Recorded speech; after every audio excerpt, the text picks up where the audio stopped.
Okay, we will continue our daily Bhagavad Gita program today. Thank you for joining. Okay, so let me share my screen. Right. Okay, let us take the blessings of the deities of ISKCON Sheshadripuram.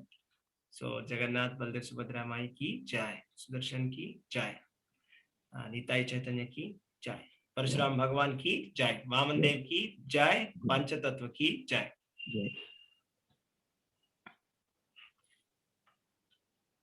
Om Ajnanatimirandhasya Jnananjana-Shalakaya Chakshurunmilitam Yena Tasmai Shri Gurave Namaha. Namo Om Vishnupadaya Krishna Prasthaya Bhutale Srimate Bhaktivedanta Swaminiti Namine. Namaste Saraswati Deve Gauravani Pracharine Nirvishesha Shunyavadi Paschatya Deshatarine. Jai Shri Krishna Chaitanya Prabhu Nityananda Shri Advaita Gadadhara Shri Vasadi Gaura Bhaktavranda. Hare Krishna Krishna Krishna Hare Hare Hare Rama Rama Hare Hare. Hare Krishna Krishna Krishna Hare Hare Hare Rama Rama Hare. So today we are in chapter number 1, observing the armies on the battlefield of Kurukshetra. So in this chapter, we are right now in verse number 12. Tasya sañjanayan harṣaṁ kuru-vṛddhaḥ pitāmahaḥ siṁha-nādaṁ vinadyoccaiḥ śaṅkhaṁ dadhmau pratāpavān. Then Bhīṣma, the great valiant grandsire of the Kuru dynasty, the grandfather of the fighters, blew his conchshell very loudly, making a sound like the roar of a lion, giving Duryodhana joy. So, what has happened so far is the Pandavas and Kauravas are assembled on the battlefield of Kurukshetra. So Pandavas have an army of 7 Akshauni and Kauravas have 11 Akshauni. Akshauni is a unit of measurement of armies in the Vedic times. So this is all in the Vedic times, how a warfare used to happen, right? The army will constitute of foot soldiers, it will constitute of horses, elephants, and chariots.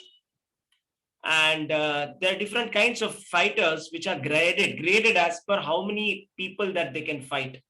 So there is a nice gradation that is also done based on how many foot soldiers is equivalent of 1 horse, how many horse soldiers is equal to 1 elephant soldier, how many elephant soldiers is equal to 1 half rathi, how many half rathis is equal to 1 rathi, that is 1 chariot fighter, how many chariot fighters is equal to 1 maharathi, how many maharathis is equal to 1 atirathi, like that. So the fighters who have been mentioned so far, they have been mentioned that they are very great fighters, right?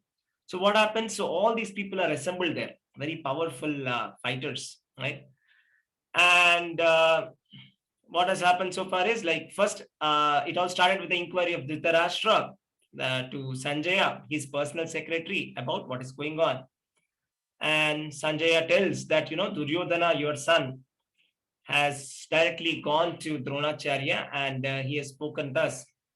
And as soon as Duryodhana starts speaking, he starts reminding Dronacharya about his enmity with Drupada and his prospect of dying in the hands of Drishtadyumna, the son of Drupada. And then he tells, actually he becomes very fearful, and then he starts covering it up and saying, don't worry, nothing to worry. We have very nice fighters, like, nothing to worry. First he starts describing, the fighters of the Pandavas. The very, very nice fighters are there. Bhima is there, Arjuna is there, Abhimanyu is there, Drupada is there. So many, they see, he says all that, and then he starts saying, don't worry, nothing to worry. On our side, you are there, Bhishma is there, Karna is there, right? And then so many other soldiers are there. They are all ready to give up their life. But then he's actually feeling very fearful, right? That is very clear. So grandfather Bhishma has seen that, right? So who is Bhishma? Bhishma is the grandfather of all this, of Duryodhana also, and of Arjuna also. So he had naturally, so he felt a little bit of affection for his grandson, right? Even though Bhishma, in his heart, wants Pandavas to win, right? Because they are on the side of the religious principles, right? On the side of dharma. So that's why he wants, and Krishna, more importantly, Krishna is on the side of Arjuna. So he knows that, there's no chance for victory, but still he is doing his duty. But he wants to encourage Duryodhana a little bit by, giving him some encouragement. He's just telling, okay, don't worry. Like that, he'll blow his conch shell very loudly, just like almost like a roar of a lion, right? Like a roar of a lion. But the Pandavas are not disturbed to the least. They're completely not disturbed by the sound that is made, right, by the Bhishmas, right? So, and another thing is there is a subtle message that Bhishma is giving in this verse. What is that subtle message? Is the symbolism of conch shell is actually the symbolism of Vishnu or Krishna, right? The symbolism of Vishnu or Krishna. So he is indirectly saying that Krishna, whoever is there on the side of Krishna, will win. So he's indirectly actually telling Duryodhana that there is no chance for you to win, right? But still he had to conduct the war, because it's his duty. He had taken a promise that he will take care of the kingdom. Okay. So that was about this verse. Let's see the next verse now.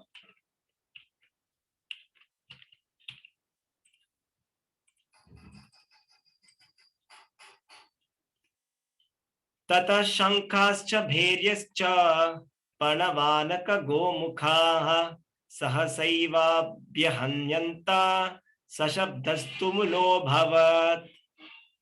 After that, the conchshells, drums, bugles, trumpets, and horns were all suddenly sounded, and the combined sound was tumultuous. So, before the war begins, each side, they will blow all the different kinds of trumpets, and they will sound all these kinds of different instruments that they have. Very big drums, bugles, trumpets, and they make a huge noise. Right? So here the word is used is tumulo bhavat. So one interesting observation is here. This word tumultuous, English word, is coming from the Sanskrit word tumulo. Like that, we can actually see a lot of words which are there in English actually come from Sanskrit, right? So like that, so the point is like a huge noise was made, just as if, it's just to show the enthusiasm on each side of the parties. Each party, they try to show their enthusiasm by making some kind of noise. So they have professional people who will do this kind of noise. Even today in our modern army also, we have some people who do some kind of a drill, drums and etc. But not to that extent, but they do make some noise just to encourage the soldiers, you see. So the thing here is, whatever it may be, the point here is the Kauravas are on the side of they are not on the side of dharma, right? They're not on the side of religious principles, right? And the Kauravas are not there, and Pandavas are on the side of religious principles, and always, the religious principle, whoever is on the side of the religious principles will actually win. So we'll hear a little bit about Bhīṣma pitāmahaḥ. So since Bhīṣma pitāmahaḥ is there in this verse, so actually Bhīṣma pitāmahaḥ in his previous lifetime was one of the 8 Vasus. Okay. So, and his name was Dyau. Okay. And then how was he born as a human being? Human being, in comparison to the other species, such as the higher species, like Vasus, is a lower species. So Vasus is one of the higher kind of a celestial species, like Kinnara, Kimpurusha, Vasus, Gandharva, like that. Vasus are on the top grade kind of a thing. But so it's a kind of a degradation that coming to a human form of life. Further degradation from human form of life is animal form of life, right? So here we have to understand the story, what happened. So in the previous lifetime, Bhishma Pitamaha was one of the 8 Vasus. So one day, like the 8 Vasus, they come to Vasishta, right? And then Vasishta has got a heavenly cow known as Nandini. Okay, this Nandini is the daughter of Surabhi cow. Okay, and the Surabhi cows are, we all know that, Surabhi cows are the cows which are there in the Goloka Vrindavana. So the topmost abode of Krishna, the spiritual world, is called Goloka Vrindavana. And Krishna is surrounded by this Surabhi cows. So the descendant of that Surabhi cow is this Nandini cow, a heavenly cow. And the speciality of this cow is that, it can give whatever one wants, right? If you go to that cow and ask for some benediction, it will immediately give it, right? So that is the speciality of this cow. So once these 8 Vasus come to Vasishta's ashrama and they see that cow, and their leader of the 8 Vasus was Dyau, right? This Dyau was implored by his wife that, get that cow for me. I want the cow. So then Dyau accepted his wife's request, and then he steals the cow. First, he tries to ask Vasishta, can you give me the cow? Then Vasishta declines, respectfully saying that I require this cow for performing my religious duties. So therefore, I cannot give you. I'm very sorry about it. So then Dyau steals this cow along with all his brothers. Then Vasishta, in his yogic meditation, he understands that, somebody has stolen the cow. And then he realizes that, Dyau, along with the other 7 Vasus, has done it. So then he immediately curses them. He takes a little bit of water and curses that, let all of these 8 Vasus be born as human beings. Now we might be wondering, like, what is that kind of curse? I mean, we are all human beings. And how can that be a curse? I mean, you be born in India, you be born in some country. That's not a curse according to us. But then actually we have to understand human form of life in comparison with the upper species, higher species is like a little degraded. But of course, human form of life has got the chance, it affords the chance to go back to Godhead. That opportunity is not there for the people who are there in the higher species or in the lower species. So that is a speciality of human form of life. But with respect to material enjoyment, it is not so good as Vasu's position. So therefore, then all the Vasus come and fall on the feet of Vasishta, getting to know. And they say, dear Maharaj, kindly forgive us. We have done a mistake. Then he says, okay, I will adjust the curse a little bit because you are feeling a little sorry. Okay, 7 of you, you'll be born. Since I have already spoken my curse, it cannot be taken back. So I will adjust it in such a way that, the 7 of you will actually be born, and but you will die as soon as you are born. That arrangement I will make. But the leader who is there, right, Dyau, he will have to remain on the earth for a full lifetime. He'll be victorious, very powerful, learned in Vedas, but he will not have any children, right? And he will not be associating with any woman. So this is the kind of adjustment that I will do. And he will go back to the spiritual world like that. So then what happens is Shantanu Maharaj sees Gaṅgā Devi and he requests her to become his wife. And Gaṅgā accepts. And Gaṅgā accepts on one condition, saying that you should not ask me, you should not question me any action that I do. Shantanu Maharaj agrees. And year after year, they have children. So for 7 years, every year, Gaṅgā would take her baby and dip it inside the Ganges river. So Shantanu would be shocked by her actions. So at the time when she is about to do it for 8th time for Bhīṣma pitāmahaḥ, whose name is called Devavrata, Bhīṣma name came later. So Devavrata, so when he was about to kill, then he comes and asks Gaṅgā Devi, why are you doing this? Don't do it, right?